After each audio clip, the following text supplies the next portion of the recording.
Takže čau bajkeři a bajkerky, vítejte u 12. dílu a dneska si postavíme nový skok, protože jak jste viděli, tak jsme si minule opravovali všechno a dokončili jsme lineu. A tamhle máme Dana. A Ahoj. jsme tady nahoře, tady jak jste viděli už v nějakém díle, tak jsme dělali tu lineu.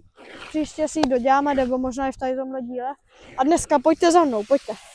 Tamhle budeme stavět nový skok a chcem to nějak napojit na naše tam ty traily, jak máme tu lavici a tamto. Kámoš to tady už hrabe. Zase vám to 10krát třeba zrychlíme. Ukážeme vám, jak postavíme ten skok a možná budeme stavět i klopku tam a pak vás provedeme, jak to máme v plánu, takže tak.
Takže lidi, jak jste viděli, postavili jsme si tady hezký skok. Nevíme, jestli to jde vidět, ale je to úplně obří, nebo není to zas tak, ale mohlo to být i větší. A určitě dejte like a odběr a napište do komentářů, jestli se vám to líbí, co máme třeba zlepšit tady na trailech, co máme udělat a dál. A takže lidi, teďka si vezmu takovej zase držák na hlavu, kde vám to budu ukazovat, nebo sem. Nevím, uvidíme a jdeme si to vyzkoušet, jestli to bude držet, nerozpadne se to a když tak si to ještě opravíme. A jdem na to! Takže lidi, jdem na to teď. Jdeme to skočit a otestovat.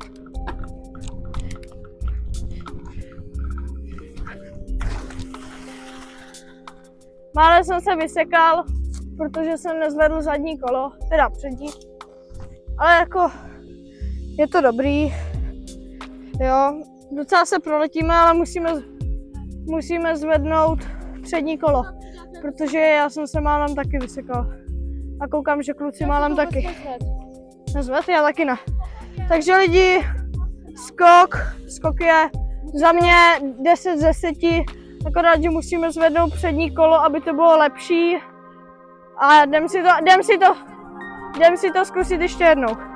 Takže lidi, dáme si tady pokus a už si zvednu to kolo.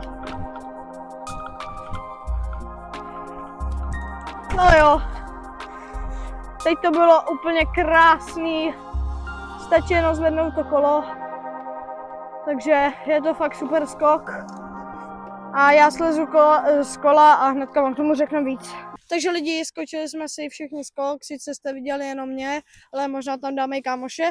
Ale hoši, jak můžete vidět, tak ten skok se nám moc ani nerozpadá, jenom tady, jak jsme všichni najížděli na jednu díru, tak je to tady trošku rozkoreněný, ale super skok, postavili jsme to dobře.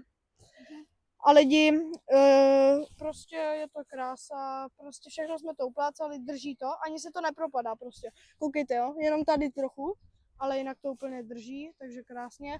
A my se rozmyslíme, co dál půjdeme udělat, jestli tam ještě něco uděláme nebo tak a dáme vám hnedka vědět. Rozhodli jsme se, že nakonec už nic dneska nebudeme dělat, ale těšte se, vyjde video z Vietnamu a bylo to tam dost hustý. A jestli chcete, tak si můžu založit účet, kde budu hrát hry. Pojmenoval bych se tam Šimon Potržítko Game a mohli bych tam hrát s kámošema. A natáčel bych to, takže napište do komentářů určitě. A těšte se na to video, protože bude fakt nabitý, bude to plný fotek a bylo to hustý, protože Vietnam je fakt hustá země. A tohle bude konec videa, takže dejte určitě follow a like, ať nám to prostě zvedne se ta reputace, jsme nejpopulární, jo, nejvíc z České republiky, víte. Takže děkujem, že jste to dokoukali a čau.